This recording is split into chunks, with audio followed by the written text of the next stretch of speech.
आओ बेटा।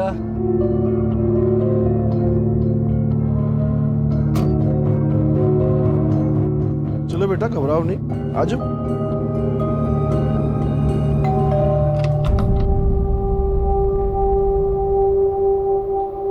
क्या नाम है आपका? ज़ेबा। ज़ेबा, बहुत प्यारा नाम है। आओ अंदर आओ बेटा।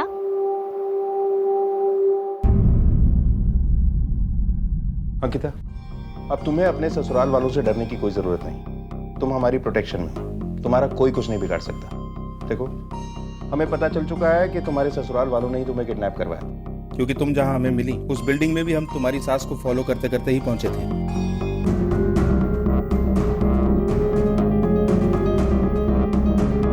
सब मेरी तबीयत कुछ ठीक नहीं लग रही, मैं आराम करना चाहती हूँ। चलो, तुम नहीं बताना चाहती तो कोई बात नहीं। ये बताओ कि जीनत और ज़ेबा कहाँ? जीनत और ज़ेबा? जीनत और पूजा और ज़ेबा और पायल। तुम्हें इनके असली नाम नहीं पता? नहीं सर, उनका नाम पूजा और पायल ही है। आपको कोई गलतफहमी हो गई है। अच्छा, ये बताओ कि क्या ये पायल बोल सकती थी? नहीं सर। ठीक है, चलते हैं।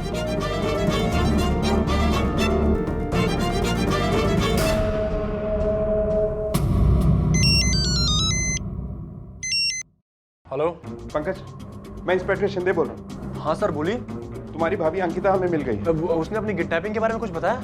उसने कहा है कि उसने किडनैपर्स के चेहरे नहीं देखे। तुम लोग चाहो तो उसे हॉस्पिटल से घर ले जा सकते हो। हाँ ठीक है सर, हम बस निकल ही रहे।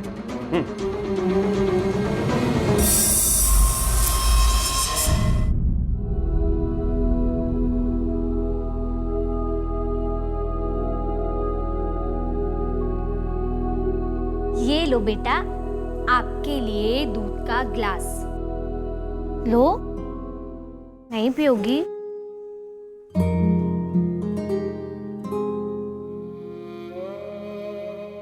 ये क्या है? मुझे नहीं दिखाओगी? देखो मैं भी। दिखाओ दिखाओ दिखाओ दिखाओ दिखाओ। ओ, आपकी मम्मा का नंबर है? अच्छा, तो आपको मम्मा से बात करनी है? ठीक है, मैं आपकी मम्मा से बात कराऊंगी, लेकिन पहले आपको ये दूध खत्म करना होगा, ठीक है? उसके बाद मैं आपकी मम्मी को फोन लगाऊंगी और हम ढेर सारी बातें करेंगे, ठीक है? पर दूध पी लो। Good girl. ये लो।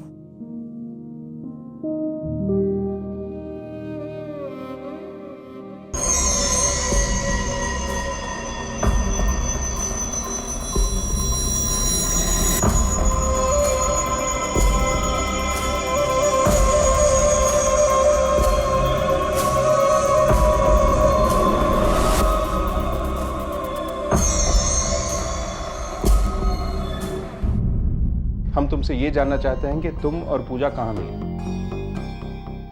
सर, मुझे पैसे की ज़रूरत थी सर, तो मैं एक पार्लर में काम करने लगी और थोड़ी ज़्यादा इनकम के लिए मैं न्यूज़पेपर में ऐड देती थी कि हमारे पार्लर में लड़कियों को ट्रेनिंग और जॉब मिलेगी। मैंने सोचा कि उनके जॉब के बदले में मुझे कमीशन मिल जाएगा, और वही ऐड देकर पूजा ने मुझे कॉल किया था। सब पूजा भी मेरी तरह विधवा थी, इसलिए हमारी बहुत अच्छी दोस्ती हो गई थी।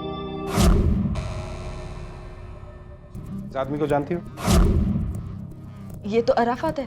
इस आदमी का नाम अराफात है? कौन है ये आदमी? कैसे जानती हो तुम इसे? सब पूजा ने मुझे बताया था कि अराफात उसकी चचेरी बहन का पति है। कुछ साल पहले पूजा के पति की मौत हो गई थी, उसके बाद उसे पैसों की बहुत तंगी हो गई थी, इसलिए मजबूरन उसने अराफात से पैसे उधार लिए थे। लेकिन अराफात के मन में चोर था, वो हद से ज़्यादा ब्याज लेने लगा पूजा से, और जब पूजा पैसे नहीं दे पाई तो अराफात उसे डराने और धमकाने लगा, और इस सब से तंग होकर पूजा कोयना नगर से यहाँ चली आई। यहाँ आने के बाद पूजा ने अपनी नई जिंदगी शुरू की थी, लेकिन पता नहीं कैसे अराफात को पता चल गया कि वो यहाँ पर है, और वो उसे फिर से तंग करने लगा। 3 दिन सब पूजा और मैं काफ़ी अच्छे दोस्त थे, और मैं उसकी मदद करना चाहती थी, इसलिए मैंने तय कर लिया था कि मैं अपने सारे जेवर बेचकर उसकी मदद करूंगी। अरे वाह, कितना सुंदर हार है। मैंने आज तक कभी ऐसा हार नहीं देखा। है ना, मेरी बुआ ने मेरी शादी में दिया था। अराफात को किसने मारा? मुझे नहीं पता सर, आप प्लीज पूजा और पायल को ढूंढिए ना। पता नहीं वो कहाँ और किस हाल में होंगे। तुम अब भी हमें नहीं बताओगी कि तुम्हें किसने अगवा किया था? सर मैंने आपसे कहा ना, मैंने उसका चेहरा ही नहीं देखा, तो मैं आपको कैसे बताऊं? ठीक है। किलकर, क्या अंकिता को सच में नहीं पता कि पूजा का असली नाम जीनत है और वो एक मुसलमान? शीतल ने जो हमसे कहा वो सच है या मामला कुछ और ही है? शीतल और शकुंतला का कहना है कि ज़ेबा बोल सकती है। ये बात अंकिता को कैसे नहीं पता? कहीं ऐसा तो नहीं कि अंकिता हमसे कुछ छुपा रही? किलकर सर, ये जो आदमी है अराफात, इसकी पूरी हिस्ट्री चाहिए मुझे। इसका पास्ट और प्रेजेंट खंडगार डालो, तभी इसका फ्यूचर हम डिसाइड कर पाएंगे। Okay sir. चलो। आखिरकार इस गुमनाम लाश को पहचान मिली। अंकिता ने पुलिस को बताया कि जिस शख्स की हत्या हुई थी उसका नाम अराफात था, लेकिन पुलिस को अराफात के बारे में उसके नाम के अलावा और कुछ पता नहीं चला। आखिर अंकिता क्यों पुलिस से अपने घर वालों द्वारा अपनी किडनैपिंग की और पूजा और पायल की पहचान छुपा रही थी? क्या अंकिता ये सब किसी खास मकसद से जानबूझकर ऐसा कर रही थी? और इस सब के बीच पायल उर्फ ज़ेबा कहाँ थी, ये अब तक किसी को नहीं पता था। क्या हो रहा था उसके साथ, और ये परिवार कौन था जिसने उसे अपने साथ रखा हुआ था?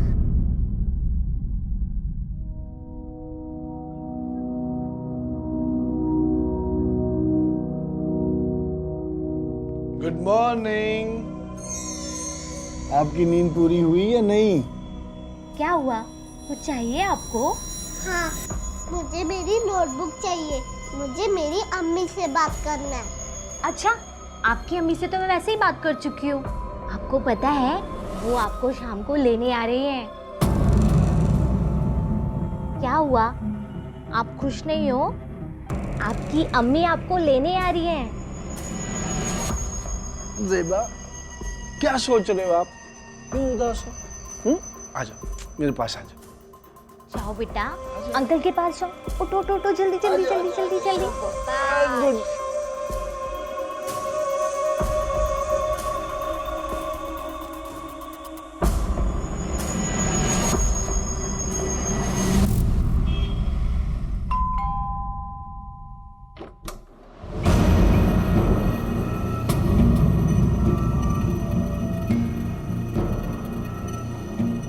अंकिता, तुम लोगों को यही लग रहा है ना कि मैंने पुलिस को सच क्यों नहीं बताया? डरने की जरूरत नहीं है, मैं पुलिस को कुछ नहीं बताऊंगी। लेकिन तुम लोगों को वही करना होगा जो मैं कहूंगी। हाँ, पहले तो मुझे ये बताओ कि पूजा और पायल है कहाँ, और तुम लोगों ने क्या किया उनके साथ? तुझे अभी भी उस पूजा की पड़ी है? चल चल, मैं तुझे दिखाती हूँ कि उसने क्या किया। चल मेरे साथ, चल। हाँ, तुझे दिखाती हूँ, आ मेरे साथ। ये देख, अलमारी तोड़ के सारे गहने उठा के ले गई है तेरी सहेली वो पूजा। हाँ, ये देख, और ये भी देख, कुछ नहीं छोड़ा उसने, सब ले गई। तेरे घर में रहकर तुझसे ही गद्दारी की उसने। आप झूठ बोल रही है, मुझे ऐसा कर ही नहीं सकती, ऐसा नहीं हो सकता। यही सच है, उसने तो अपना नाम भी झूठा बताया तुझसे। उसका नाम पूजा नहीं, जीनत है, मुस्लिम है वो। तूने एक मुस्लिम को घर में रहने दिया? नहीं, ऐसा नहीं हो सकता। और आप बताइए, आपने इस चोरी के बारे में पुलिस को बताया? हाँ, अरे दिमाग खराब है क्या? पहले ही एक मर्डर के केस में पुलिस हमारे घर के चक्कर काट रही है, और अब ये चोरी का और बता दूं, उसके बाद तो पुलिस आके हमारे घर में ही बच जाएगी। बार बार पुलिस के आने जाने से पड़ोसी हमारे बारे में क्या सोचते हैं, पता है तुझे?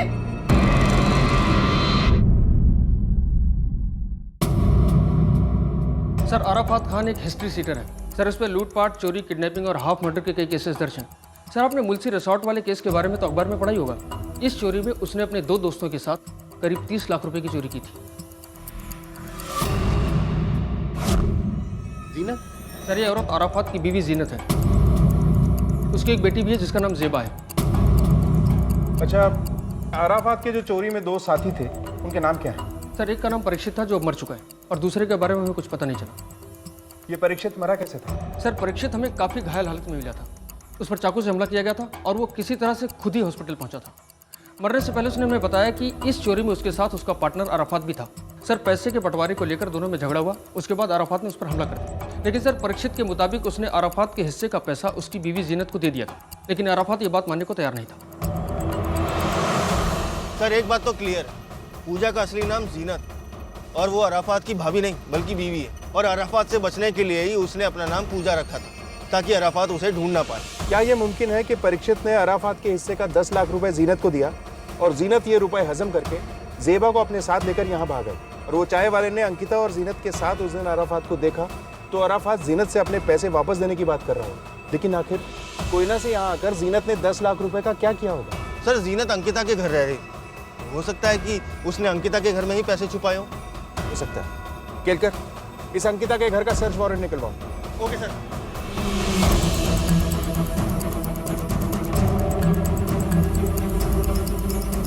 केलकर, घर का कोना कोना छान मारो। Okay sir. सर क्या बात होगी सर? बताते हैं।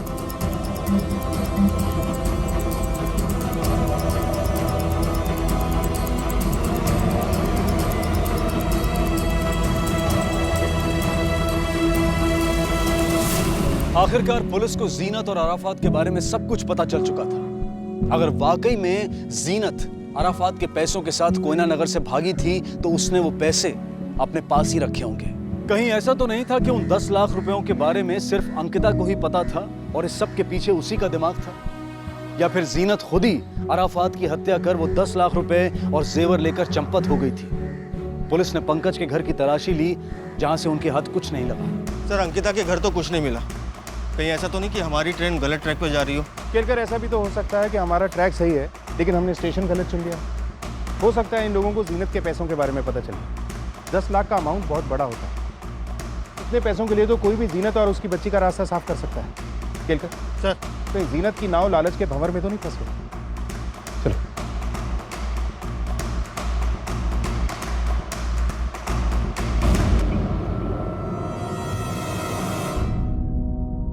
मम्मी अभी तक क्यों नहीं आई?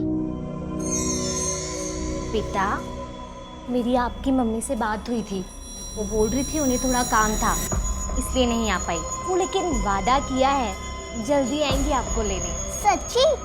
आपने मेरी अम्मी से बात की थी? सच्ची, मैंने आपकी अम्मी से बात की थी। तो फिर आपने मुझे मेरी अम्मी से बात क्यों नहीं करवाई? बेटा, वो बहुत जल्दी में थी ना, इसलिए उन्होंने फ़ोन कट कर दिया, इसलिए आपकी बात नहीं करा पाई। अच्छा, ये सब छोड़ो, मैं आपको कुछ दिखाती हूँ, ठीक है? ये देखो।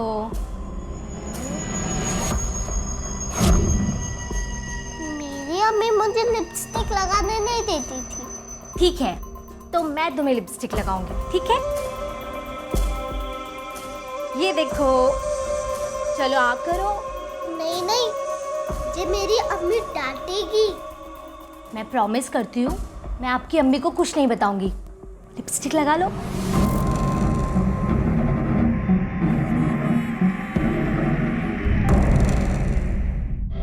अब आगे क्या करना है? अंकिता तो कुछ सुनने को तैयार ही नहीं हो रही है। उसने तो बस पूजा और पायल की रट लगाई। हम उसका कुछ नहीं कर सकते, और हमने कुछ करना चाहा तो हम ही फंस जाएंगे। इससे अच्छा उसे जो करना है वो करने देते हैं। थोड़े टाइम बाद खुद ब खुद शांत हो जाएगी। उससे ज्यादा तो मुझे गरिमा की चिंता है। दिन पर दिन उसकी मांगें बढ़ती जा रही हैं। उसकी चिंता मत कर, उसके साथ क्या करना है मैंने अच्छी तरह सोच लिया है। हेलो कंट्रोल रूम, खंडाला घाट के पास एक औरत की बॉडी मिली है।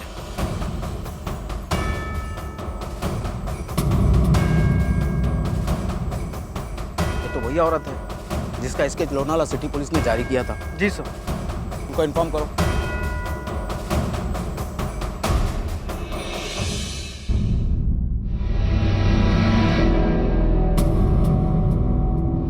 इसके साथ एक बच्ची भी थी, वो मिली?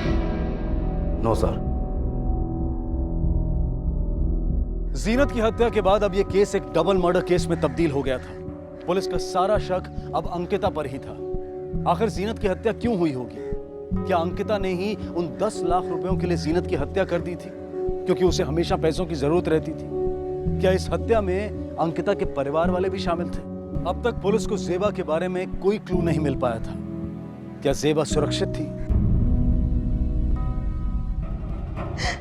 सर मुझे इसके बारे में कुछ नहीं पता। अराफात एक चोर था, ये बात मुझे पूजा ने कभी बताई नहीं। और सर अगर पूजा अराफात से पैसे लेकर यहाँ पर आ भी गई थी तो वो पैसे है कहाँ? पूजा का सारा खर्चा तो मैं ही उठाती थी, और अगर उसके पास पैसे होते तो वो मुझसे पैसे क्यों मांगती? अंकिता, 10 लाख रुपए एक बड़ी अमाउंट होती, और हमें शक है कि जीनत का मर्डर इन्हीं पैसों की वजह से हुआ। क्या तुम्हें सच में इन पैसों के बारे में नहीं पता था? बिल्कुल नहीं सर। और आप मुझ पर शक कर रहे हैं? देखो, शक करना हमारा काम है। जीनत को आखिरी बार 25 तारीख को देखा गया था। उस रोज वो पार्लर आई थी, फिर दोपहर को वहां से चली गई। हाँ, वो पायल को एनजीओ से लेने जाती थी। एनजीओ? हाँ सर, वो एक्चुअली मेरी सास बहुत बुरी औरत है। उसके साथ एक 8 साल की लड़की को अकेले छोड़ना सही नहीं था। उसे लगता था कि पायल बोल सकती है, वो गूंगी नहीं है, और इस बात को लेकर घर में हर रोज झगड़े होते थे। तो मैंने पूजा को कहा कि वो पायल को किसी एनजीओ में डाल दे, ताकि पायल की परवरिश अच्छी हो और उसे पढ़ने को भी मिले। ज़ेबा कौन से एनजीओ में जाती थी?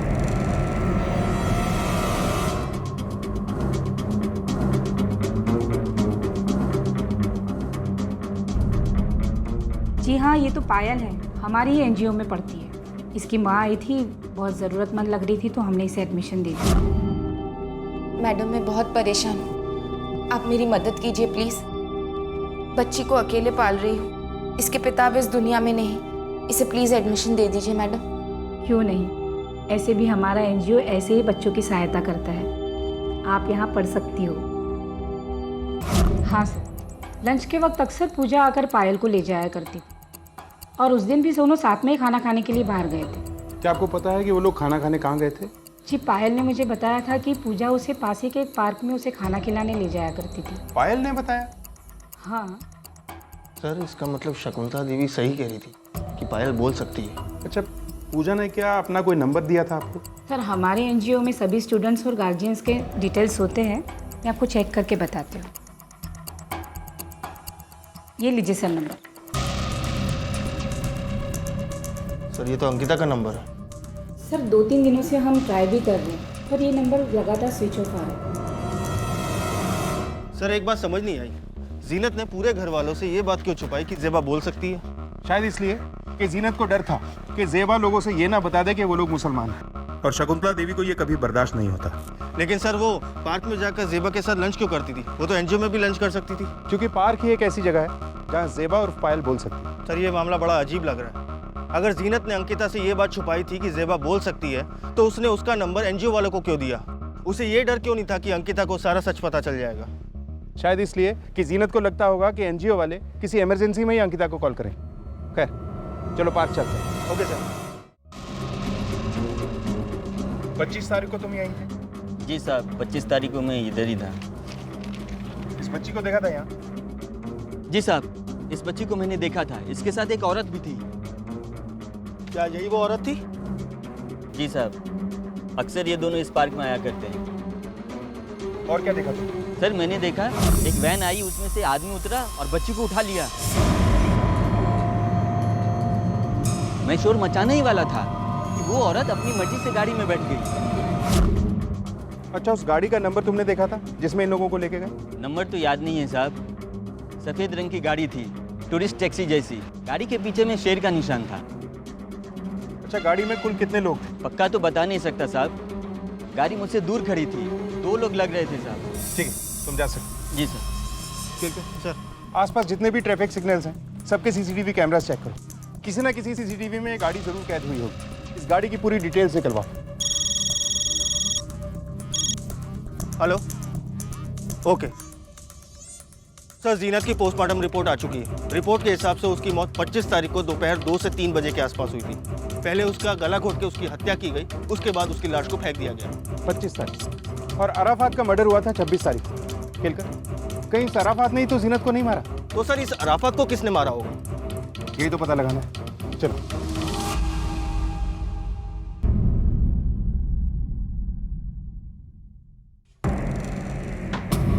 करीमा, सच सच बता कि तुमने पूजा को क्यों मारा और कहाँ छुपा के रखा पायल को? तुम्हें जो भी पता है ना, सब सच सच बता हुआ ना, मैं पुलिस के पास जाके तुम लोगों की सारी पोल खोल दूंगी, समझी? अरे भाभी, मुझे नहीं पता कि पूजा को किसने मारा और पायल को किसने किडनैप किया। झूठ मत बोलो गरिमा। मैं सच कह रही हूँ भाभी, मुझे नहीं पता पूजा को किसने मारा। मुझे बस इतना पता है कि माँ जी ने पूजा के बारे में झूठ कहा था आपसे। पूजा ने जेवर चुराए ही नहीं। क्या?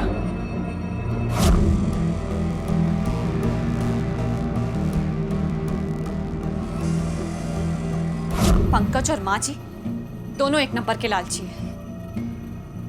अंकिता भाभी, हमें पुलिस में उन दोनों के खिलाफ कंप्लेन कर देनी चाहिए। बस मुझे पता है कि तुम ये सब क्यों कह रही हो। तुम्हें दोनों हाथों में लड्डू चाहिए है ना? लेकिन एक बात याद रखना, मुझे अच्छी तरह से पता है कि इस घर में कौन कैसा है और क्या है, समझी?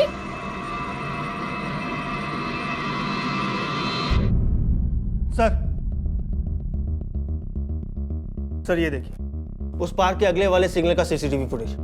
सर इस वैन के पीछे एक शेर का फोटो लगा है। ये शेर का फोटो बिल्कुल वैसा ही है जैसा हमें वॉचमैन ने बताया था। सर ये वैन 25 तारीख की दोपहर को उस पार्क के बाहर भी खड़ी थी। केलकर ये वैन किसी और सीसीटीवी फुटेज में दिखी? सर मैंने बाकी के सीसीटीवी फुटेज भी चेक किए। ये वैन ज्यादातर रात को निकला करती थी और लोनावला से आने वाले रास्ते पर दिखी थी। फौरन इस वैन को ढूंढ निकालो। Okay sir. पंकज, सच सच बताओ, मेरे गहने कहाँ है? सच बता रही है, मैं पुलिस को बुलाऊं? अरे भाभी, ये सब क्या बोल रही हो तुम? मुझे क्या पता तुम्हारे गहने कहाँ हैं?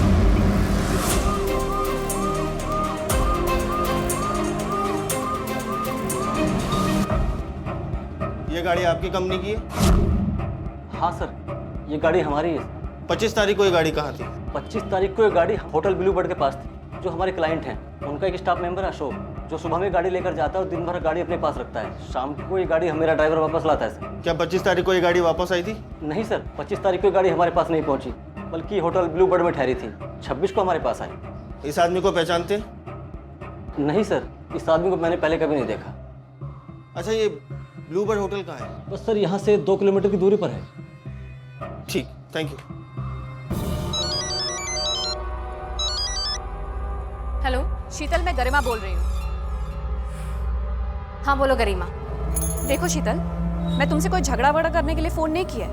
मुझे पता है तुम्हारे और पंकज के बीच में क्या चल रहा है। मैं बस तुमसे इतना ही कहना चाहती हूँ, जिस तरह से उसने मुझे धोखा दिया है, एक दिन किसी और लड़की के लिए तुम्हें भी धोखा देगा। वो कोई शादी वादी नहीं करेगा तुम्हारे साथ। और हाँ, मैंने तुझे इसलिए फोन किया क्योंकि मुझे वो जेवर चाहिए। जेवर? कौन से जेवर? हाँ, जो पंकज ने चुरा के तुम्हें दिए थे। सुनो, मेरे पास तुम्हारे कोई जेवर वेवर नहीं है, समझी ना? तो तू ऐसे नहीं बताएगी? ठीक है, फिर मुझे पुलिस को बताना पड़ेगा। पुलिस ही निकालेगी तुमसे गहने। अरे नहीं नहीं, पुलिस को बुलाने की क्या जरूरत है? मैं बताती हूँ ना कहाँ पर है तुम्हारे गहने। इस पूरे परिवार का इस डबल मर्डर केस से क्या संबंध था? क्या इस सब के पीछे की मास्टरमाइंड अंकिता ही थी, जो जानबूझकर पूरे मामले पर मिट्टी डालना चाहती थी? आखिर वो 10 लाख रुपए कहाँ थे? क्या ये सारी साजिश पंकज, उसकी माँ और गरिमा की हो सकती थी? और शायद इस साजिश की भनक अंकिता को बाद में लगी और वो पैसों के लालच में उनसे जा मिली। आखिर गरिमा की आंखों में बगावत की चिंगारी क्यों दिखाई दे रही थी? इस परिवार का राज अब भी पुलिस के सामने खुलना बाकी था।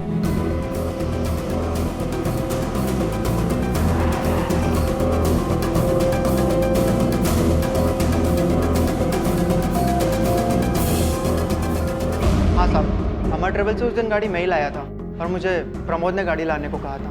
प्रमोद?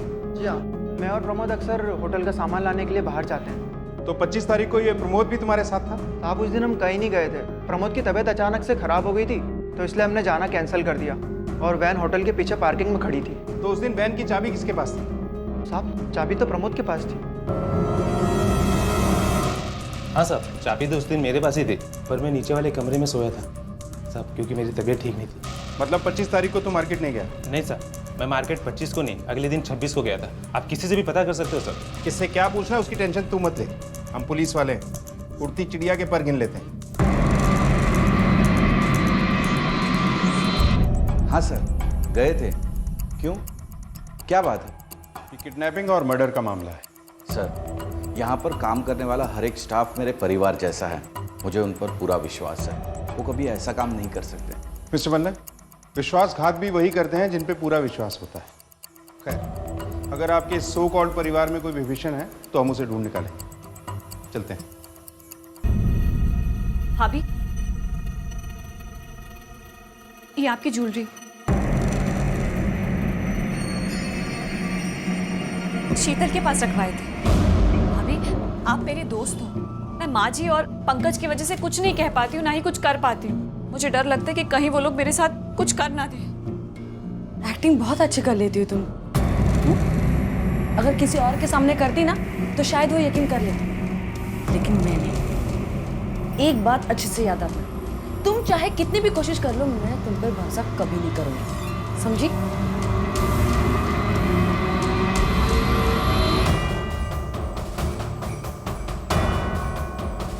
ए सुनो।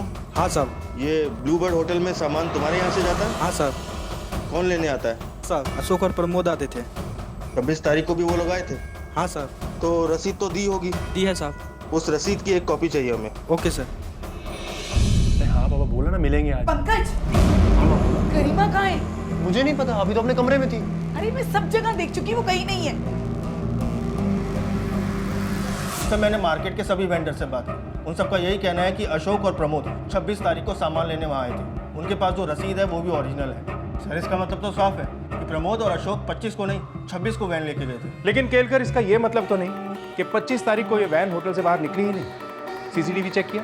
सर ये वैन होटल के पीछे सर्वेंट क्वार्टर के पास खड़ी होती है और वहाँ पे कैमरे नहीं लगे हुए।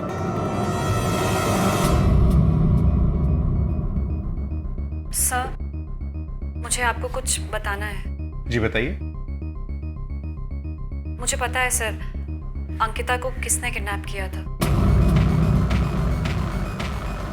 माफ कर दीजिए सर, हमसे गलती हो गई। हमने किसी को नहीं मारा सर, हमने तो सिर्फ अंकिता को किडनैप किया था, उससे अपनी प्रॉपर्टी बचाने के लिए। हम उसे अपनी प्रॉपर्टी से बेदखल करना चाहते थे। हमने किसी को नहीं मारा सर।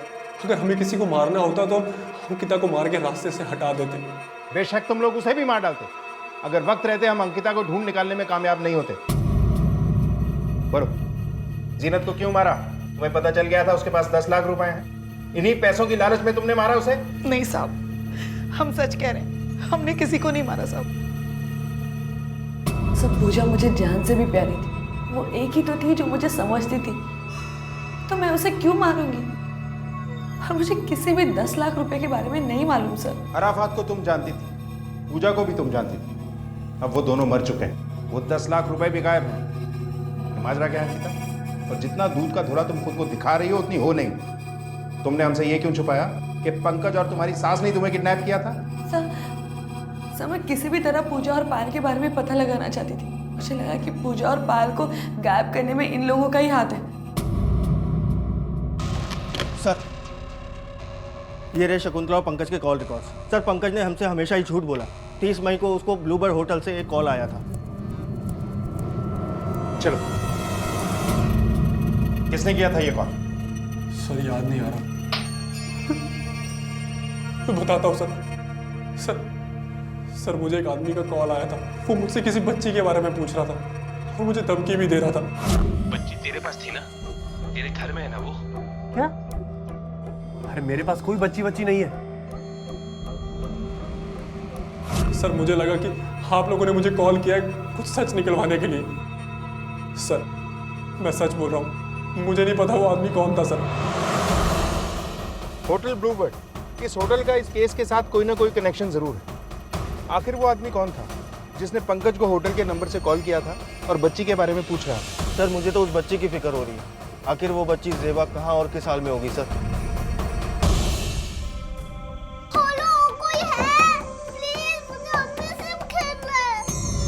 पागल हो गई है क्या?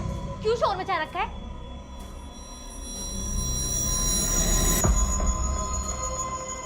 सॉरी बेटा, इस टाइम तो आपको सो जाना चाहिए ना। और कल तो आपके लिए कितना बड़ा दिन है, आपकी अम्मी आ रही है ना आपको लेने। आंटी बिल्कुल ठीक कह रही है बेटा। और ये देखो हम आपके लिए क्या लाए हैं, सुंदर सी फ्रॉक।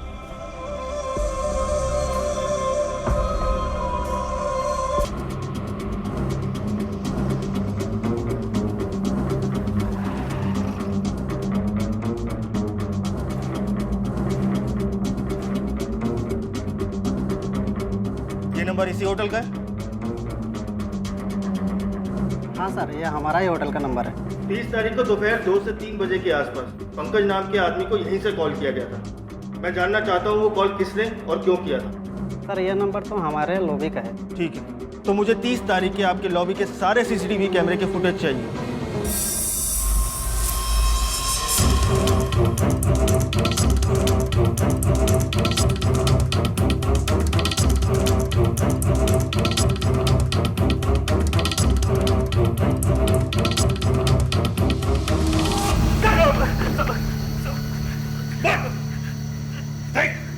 हमें पता चल चुका है कि होटल से कॉल तू ही करता था।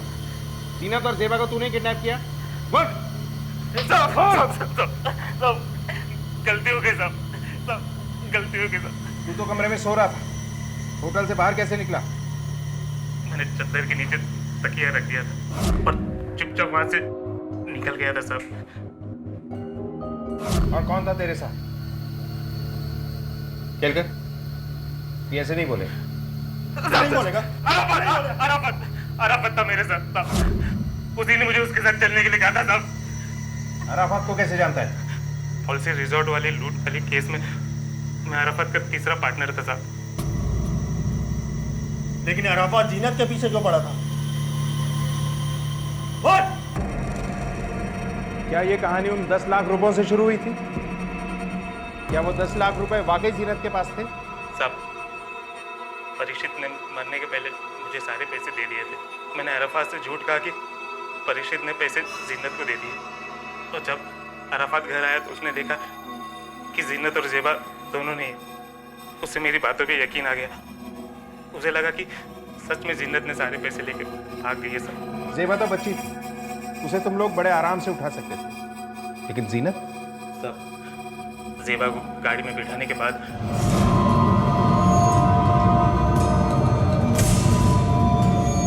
डर मत, मरी नहीं है ये, सिर्फ बेहोश हुई है। और तुझे इसे जिंदा देखना चाहती है ना? मुझे मेरे पैसे चाहिए सब्जी। मैंने कहा ना, मेरे पास तुम्हारे पैसे नहीं है। ज्यादा ड्रामा मत कर सब्जी ना। परीक्षित ने तुम्हें पैसे दिए हैं, मुझे वो पैसे चाहिए। परीक्षित ने मुझे कोई पैसे नहीं दिए। ज्यादा शांति मत कर समझी ना। मुझे मेरे पैसे चाहिए, नहीं तो मैं मार डालूंगा इसको। ठीक है, मार डालो, उसे भी और मुझे भी। अब दोनों को मार डालो तुम। मुझे मेरे पैसे चाहिए और कुछ मत। कहाँ है मेरे पैसे? मेरे पैसे कहाँ हैं? मेरे पैसे कहाँ हैं? कहाँ है मेरे? ये तो मर गई।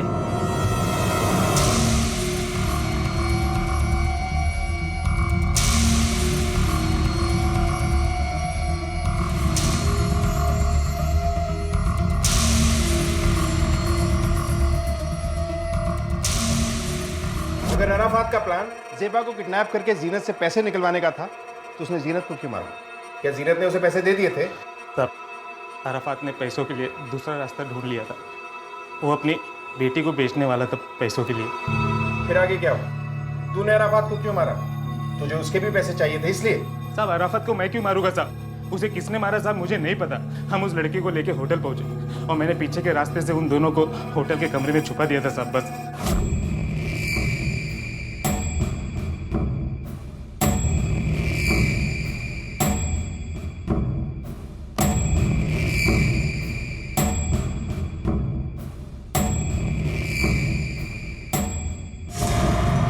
लड़की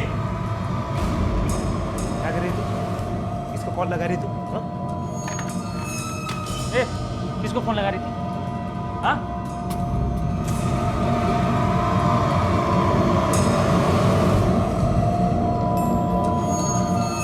ये लेके जा, चुपचाप सो, समझी ना? साहब अगली सुबह जब अराफत उठा तो उसने देखा कि जेबा वहां पे नहीं है। जेबा वहां से भाग निकली थी साहब। प्रमोद, किसी कीमत पे मुझे जेबा चाहिए। वो जरूर अंकिता के घर पे गई होगी। मैं उसको अभी उठा के देख भाई देख, तू शांत हो जा। अगर तू वहां जाएगा ना तो हम लोग फंस जाएंगे। हम उसे शांति से समझाएंगे, तेरी बेटी चुपचाप तेरे हवाले कर दे। मैं काम करता हूँ, मैं अंकिता के घर के किसी मेंबर का नंबर का जुगाड़ करता हूँ और उसे यहाँ से कॉल करता हूँ। उसे बच्ची लाने के लिए कहता हूँ। तू चिंता ना कर, समझा? मैं अभी आया। साहब उस दिन मैं पंकज की दुकान पर गया था, उसका नंबर मुझे वहीं से मिला था साहब। तो कब तक मिल जाएगी ये डिलीवरी? 2 दिन में हो जाएगा। क्या मुझे आपका नंबर मिल सकता है? मैं 2 दिन में आपको कॉल करके आ जाऊंगा। कार्ड रख लो आप मेरा। अराफात जेबा को किसे बेचने वाला था? साहब जेबा को बेचने की डील मैंने ही फिक्स की थी। साहब उस आदमी को मैं तो नहीं जानता, लेकिन मेरी उससे फ़ोन पे बात हुई थी साहब। वो मुझे कह रहा था कि उसके पास एक अच्छी खासी पार्टी है जो जेबा को ख़रीदना चाहती है। साहब हमारी मीटिंग भी फिक्स हो चुकी थी, लेकिन जेबा की भाग जाने की वजह से मीटिंग कैंसिल हो गई और मुझसे देख ना सका साहब।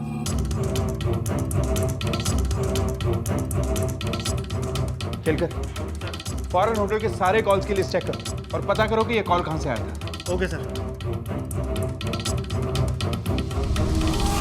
सर लड़की बिल्कुल रेडी है, डिलीवरी अभी हो सकती है। सर आप एक बार लड़की तो देखिए, आपका दिल खुश हो जाएगा। किससे बात कर रहे हो? बेटा आपकी मम्मी से बात कर रहा था मैं, अभी वो आ रही हैं आपको लेने के लिए। आप एक काम करो, आप जल्दी से जाओ और फ्रेश हो जाओ, ठीक है? इतनी रात को? हाँ आपकी मम्मा आ रही है ना अभी, तो आपको बिल्कुल फ्रेश दिखना है ना। मैं जो आपके लिए फ्रॉक लेकर आया था ना, वो पहन लेना, आप उसको बहुत सुंदर दिखोगी, ठीक है? आप जाओ फ्रेश हो जाओ।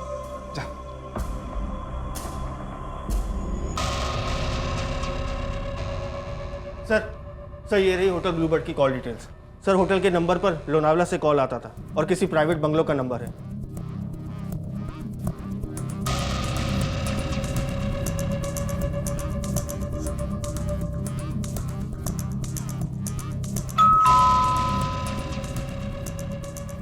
जी साहब। साहब को बोलो। साहब तो नहीं है। कहाँ गए? मालूम है साहब कुछ बता के नहीं गए।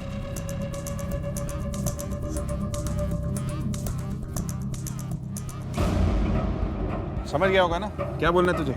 ले अपना फोन ले और फोन लगा उसे।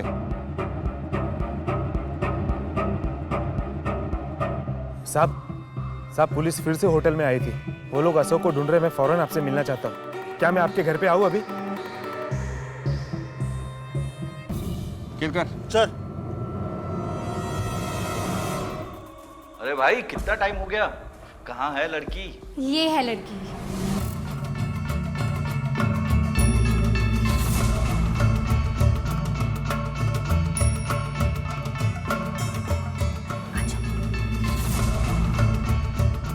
आओ बेटा। जाओ बेटा, अंकल के पास जाओ। यही अंकल आपको आपकी मम्मी के पास लेकर जाएंगे। चलो पास आओ बेटा।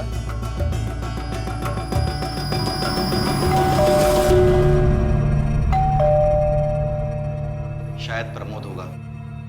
तुम एक काम करो, लड़की को लेकर अंदर जाओ। प्रमोद को पता नहीं चलना चाहिए लड़की हमारे साथ है। ठीक है, मैं इसे अंदर लेके जाती हूँ। चल बेटा।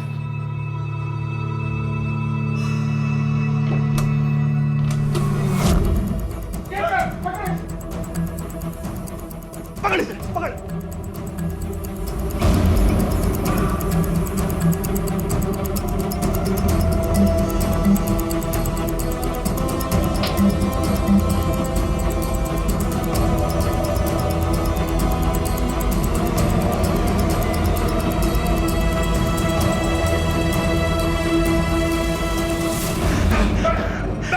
देख मतलब सीधे सीधे अपना मुंह खोल दे, वरना अगर हमने खुलवाया ना तो बहुत भारी पड़ेगा तुझे।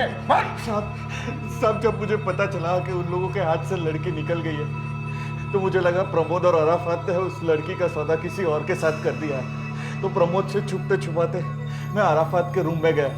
प्रमोद ये नहीं जानता था कि वो लड़की का सौदा जिस आदमी के साथ कर रहा है वो आदमी मैं ही हूँ। कौन हो तुम और ये अंदर कैसे आए? सवाल जरूरी नहीं है, जरूरी है मेरा सवाल। लड़की कहाँ है? तुझे कैसे पता कि लड़की गायब है? लड़की कहाँ है? मुझे मेरी बच्ची चाहिए। कहाँ गायब किया साले? बोल। गायब तूने किया है, झूठ मत बोल। साले होटल की आर्मी जो धंधा चलाता है ना, सब पुलिस को पता होगा। सब साले डंडा मारेंगे ना पुलिस, सब भंडा फोड़ूंगा तेरा। अराफात के कमरे में मैं सिर्फ ये देखने गया था कि उसकी बच्ची वहाँ उसके साथ है या नहीं, और वो मुझ पे ही इल्ज़ाम डालने लगा कि मैंने उसकी बच्ची को गायब किया है। मुझे धमकाने लगा कि वो आप लोगों को बता देगा कि मेरी होटल में चाइल्ड प्रोस्टिट्यूशन का धंधा चल रहा है। फिर जैसे तैसे मैंने उसे शांत किया और उसे वादा भी किया कि उसकी बच्ची से मिलाने ले चलता हूँ।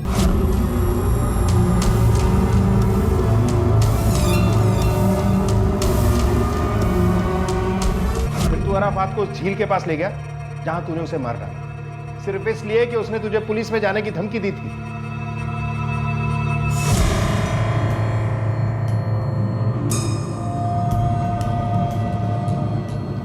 देखो, तुम जो कोई भी है, मुझे कोई फर्क नहीं पड़ता है, समझा? मुझे मेरी जेबा चाहिए। देखो, जेबा मेरे पास नहीं है। मेरे पास नहीं मतलब? मेरे पास नहीं है मतलब? साले पुलिस कंप्लेन करूंगा तेरी, नंगा करूंगा। तो साले जेल जाएगा ना तब पता चलेगा। और जो होटल में जो प्रोस्टिट्यूशन का धंधा चलाता है ना साले, वो भी पता चलेगा। रुक।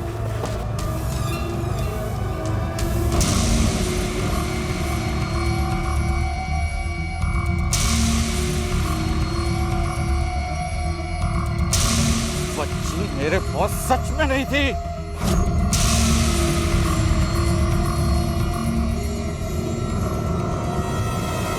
फिर वो बच्ची तुझे कैसे मिली? इत्तेफाक से प्रीतम वहां से गुजर रहा था और वो लड़की अपनी स्कूल बैग लेने होटल की तरफ लौटी। जो शख्स जेबा की सौदेबाजी कर रहा था, उस शख्स की पहचान पुलिस ने प्रीतम के रूप में की। पुलिस ने उस शख्स और उसकी पत्नी को गैर कानूनी तरीके से जेबा को बेचने और रखने के जुर्म में गिरफ्तार किया और साथ ही प्रमोद को भी बच्ची की किडनैपिंग और जीनत के कत्ल में शामिल होने के लिए दोषी पाया गया। मलंग जैसे लोगों को अच्छे और बुरे से कोई फर्क नहीं पड़ता। उन्हें सबसे पहले सिर्फ अपना मतलब और पैसा दिखाई देता है और ये पैसा चाहे कितना भी क्यों ना हो, उन्हें कम ही लगता है। अराफात ने कभी कोई रिश्ते को ना तो बनाया और ना ही उसे निभाया। उसका ज़मीर इतना गिर चुका था कि वो पैसों के लालच में अपनी ही बेटी को बेचने निकल पड़ा था। अंकिता के बारे में चाहे दुनिया की कोई भी राय क्यों ना हो, लेकिन एक बात तो सच है कि उसने जेबा और जीनत का उस मुश्किल घड़ी में साथ दिया जब उसे पता था कि जीनत ने उससे झूठ बोला था। जेबा अब एनजीओ की मदद से अंकिता के साथ ही रहती है और उसने कहीं ना कहीं अंकिता में ही जीनत को ढूंढ लिया है। याद रखें, हमेशा उन्हीं लोगों से रिश्ते बनाएं जिनके लिए आपके मन में सच्चा प्यार हो, विश्वास हो, क्योंकि ऐसे रिश्ते अपने साथ वो सौगात लेकर आते हैं जिनकी कीमत दुनिया की किसी भी कीमती चीज से नहीं चुकाई जा सकती। इसी विचार के साथ अब मैं अनूप सोनी आपसे विदा लेता हूं। फिर मुलाकात होगी अगले एपिसोड में एक और चौंका देने वाले केस के साथ। तब तक अपना और अपने परिवार का ख्याल रखें और देखते रहें क्राइम पेट्रोल डायल 100। सबक एक को सीख हम सबको। जय।